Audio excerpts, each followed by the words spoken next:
I thought I'd just do a quick little video following on from the one I did on the sort of controls on the inside. Thought I'd do a walk round on the outside and just, for anyone that's interested on the the bits of the tractor, and what they do, etc. So I thought what I'd do is start this side, the engine, and then work our way around, and then obviously finish off then with a 3-point linkage, which is the important bit then. So so starting here, what we got? Power steering ram here. Then got the fuel hand pump, primer bowl with a little filter. Got your two main fuel filters then, 1 and 2. I think from memory, one's a coarse, one's a fine. Then it goes up into here into the injector pump, obviously up to the injectors then. Fuel pump, I should say, well, injector pump. This here is quite useful on a Zetor. It's a compressor and does a couple of jobs. You can use it for the air brakes for a trailer if you was pulling up here, an air brake trailer. Also does something with the clutch. If you've got it up and up to air pressure, the foot clutch becomes a 2-stage one. It becomes very, very light as well. It becomes air assisted. But what the main reason I find it useful for is undo this, and then you have a pipe that fits on, and you can use it for inflating the tyres. To engage the compressor, do it with the engine running, and then what you've got a safety catch here, and you've got your engaging catch lever here. So you need 2 hands. So with the engine running at low revs, you pull that up and you push that down. There's no clutch or synchro mesh or anything. You can feel it, sort of catch on the car. You just bump it in, and the compressor works then. And then to disengage it, again with low revs, lift that up, pull it out. So that's that. Obviously, dipstick there for checking your oil level. Work around the front. You've got on the front axle, you've got the oil filling plug there. Underneath in the middle of the diff, that nut just there is your oil level check for your diff, or front axle I should say. Come round this side. Alternator, starter motor, oil filler cap, centrifugal oil filter. I've mentioned this before in another video. Absolutely brilliant, I think. All vehicles should have a centrifugal oil filter. Rather than have a disposable element, inside here there's a cylinder. There's 2 jets on the top, and the oil pressure is forced through it, causes it to spin very, very fast, and it then causes the contaminants in the oil to stick to the side of the canister. So what you do whenever you want to, really, because you don't have to drain the oil, because obviously the oil is down here somewhere, so it's below that. So you can just pop that nut off, take it out. Comes apart fairly easy. I will do a video one day on taking it apart. Clean it all out. You don't need any replacement gaskets, anything. You just wash it off, just in a parts washer. Blow it all off with compressed air. Pop it on, away you go. This is an oil filter for the hydraulics and gearbox. That is just a disposable element type. It's a fuel tank. And as we come down then to the business end of a tractor, so you've got 3-point linkage. Everyone, I suppose, if you're looking at tractor videos, you know what a 3-point linkage is. It's, I suppose, some people might not. Yeah, so obviously developed by Ferguson, a little grey Fergie, and then I think used by pretty much every tractor manufacturer ever since. So what you've got, the lifting power comes from these here. difficult to see on this one. You probably can see easier on the little one because it hasn't got so much crap all around it.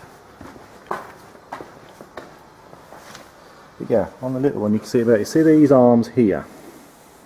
These go and they pivot. They're solid. These two, this one and this one, move as a pair. They're fixed. There's obviously a shaft goes through the middle there, and inside there is a particularly massive ram, hydraulic ram. It's not very long, but it's very, very wide, big bore on it, so incredibly powerful. And as that moves, it causes these to move then. And then again, you can actually see clear on the little one actually. So you've got your top parts of your linkage. You've got these drop links, or what they call them, going down to the lower link arms under there. Go back to the big one now because it is not being hitched up. You can see a bit easier.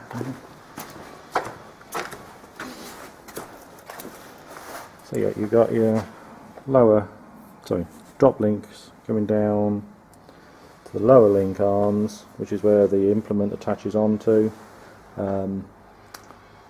Nearly all tractors, as far as I'm aware, you can adjust at least one of these. This one you can adjust both. To do this side you have to unhook it one top or the bottom and wind it in. And on the other side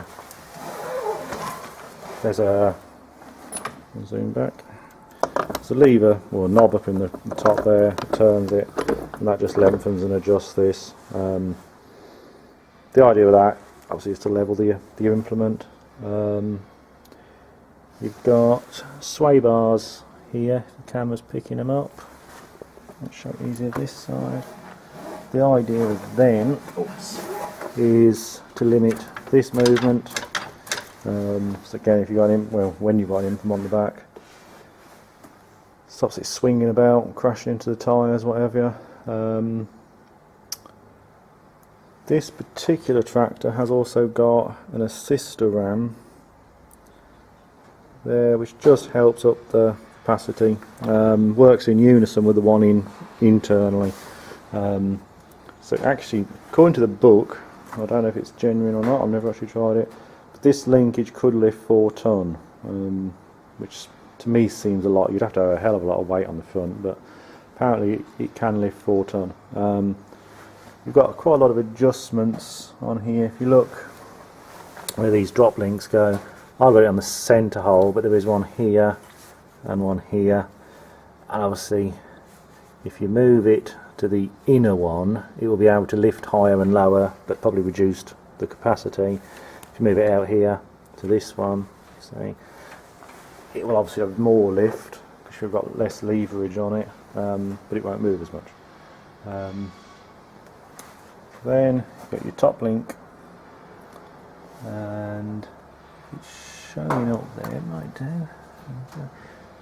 4 holes in there. What the top link, or what that bracket does, you see as I pull on it, see wait, is it picking up? You can see there's movement there. What it does, it senses that movement. So if you've got an implement on, such as a plough or like the grader blade I was just using, as the implement raises or lowers, it causes a force to act upon that, and the hydraulics will adjust it to keep it level.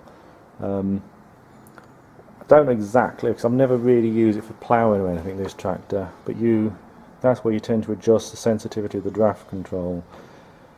How it works, if you've got it in the bottom pin down here, you've either got any sensitivity, and if you've got it in the top one you've got lots of sensitivity because you've got the most movement there. It does also affect the geometry of the implement as it lifts as well, that does. Fine, well, 2 other things on here, 3 things actually. Under there, zoom in, it's not very, very clear, but that's your power takeoff shaft, which then goes PTO shaft then for powering the implements. Most tractors of this sort of size have got a 540 PM shaft, which I think has got 6 lugs on it. tend to find the bigger high-end tractors tend to run 1000 RPM shafts. I think we've got 21 splines on them. Presumably it's so they transmit the power better. That's that. Got the pickup hitch then under there for your trailers. See me, well, that last video on hitching the trailer with a pickup hitch. Uses the hydraulics to move it. Very, very useful. And the final thing on here, you've got your hydraulic spool valves. This tractor's got 3. What you've got, let's move it down a little bit, there we go. This one, if you're only using something like the trailer, you could either go into this one or this one. Both of these are a pressurised feed. And it's just a single acting ram. Push it in, and it just goes and it lets the oil flow through the other way. If you're using it on a double acting ram, such as got a hydraulic top link, something like that, you put one into here, one into there, and then you can force oil one way or the other. And if you use it on something which has got its own set of valves, you have the pressured one here and return here. This one is just to return back to the gearbox. There's no pressure on that one. And I've just colour coded them. I don't know if the camera's picking up. And I colour code the implements accordingly then. So yeah, it's just a very, very quick run round of them. Not overly detailed, but you know, coming up to 12 minutes, so I think you're starting to get bored. Right, thank you for watching.